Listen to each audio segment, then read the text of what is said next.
आपके पास अगर कार या बाइक है तो आपके लिए बहुत बड़ी खुशखबरी है, क्योंकि अगले आने वाले कुछ ही वक्त में पेट्रोल और डीजल का प्राइस कम होने वाला है। नहीं, मैं नहीं मानता।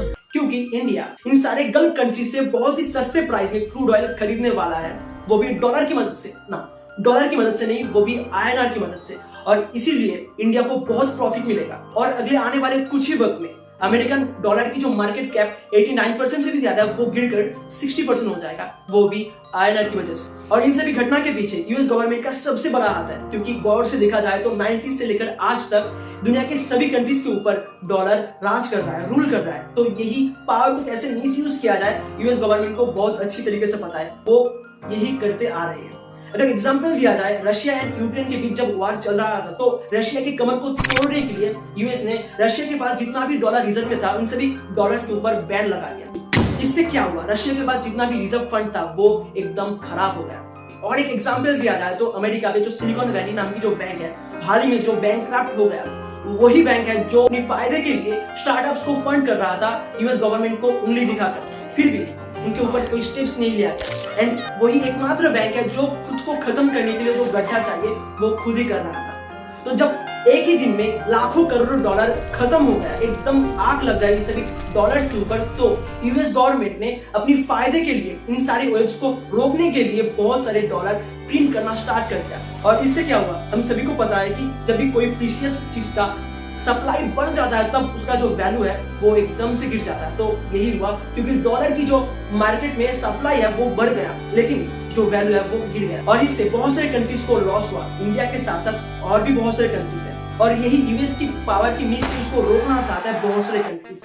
एंड उन्हें चाहिए और एक करेंसी जिसके ऊपर बेस करके वो ट्रेड कर पाए। और यही अपॉर्चुनिटी को ग्रैब करना चाहता है इंडिया, यूएस डॉलर को रिप्लेस करके। एंड यही अपॉर्चुनिटी को हकीकत में बदलने के लिए जो सबसे पहले जो कंट्री इंडिया को मदद किया वो है रशिया। क्योंकि यूक्रेन एंड रशिया के बीच जब वार चल रहा था तो दुनिया का लगभग हर एक कंट्री रशिया से क्रूड ऑयल खरीदना बंद कर दिया, वो भी अमेरिकन की पावर की डर से। बट इंडिया ने ऐसा नहीं किया। इंडिया ने INR की मदद से रशिया से बहुत क्रूड ऑयल खरीदा। इससे इंडिया $30 बिलियन रिजर्व फंड को सेव कर पाया। एंड यही न्यूज अब यार में स्प्रेड हुआ तो कुछ ही वक्त में Sri Lanka, New Zealand, Oman, Israel, Singapore जैसे और भी 13 कंट्रीज इंडिया की INR को ट्रेड के रूप में यूज करना स्टार्ट कर दिया।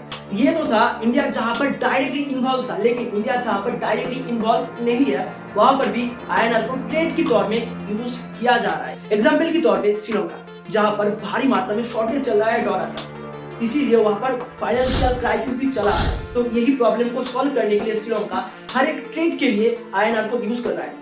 श्रीलंकन फाइनेंशियल मिनिस्ट्री का तो ये भी कहना है, वो जब INR को ट्रेड के तौर में यूज कर रहा है तो उन्हें बहुत प्रॉफिट तो हो रहा है। उसके साथ साथ पर ट्रांजैक्शन में $30 से $35 वो सेव कर पा रहे हैं। आप सोच रहे हो कि $30 और $35 वो सेव करके इतना खुश है। हाँ भाई, खुश क्यों ना, क्योंकि एक कंट्री जब ट्रेड करता है तो लाखों करोड़ों का ट्रेड करता है और कई बार ट्रांजेक्शन होता है। जब एक बार में एक ट्रांजेक्शन में $30 से $35 वो सेव कर पा रहे हैं, मतलब वो बहुत पैसा सेव कर पा रहे हैं। और एक फाइनेंशियल क्राइसिस फेस करने वाले एक कंट्री के लिए एक बहुत बड़ी बात है। यही इनिशिएटिव के लिए डीजल एंड पेट्रोल का प्राइस सिर्फ कम होगा और कुछ नहीं।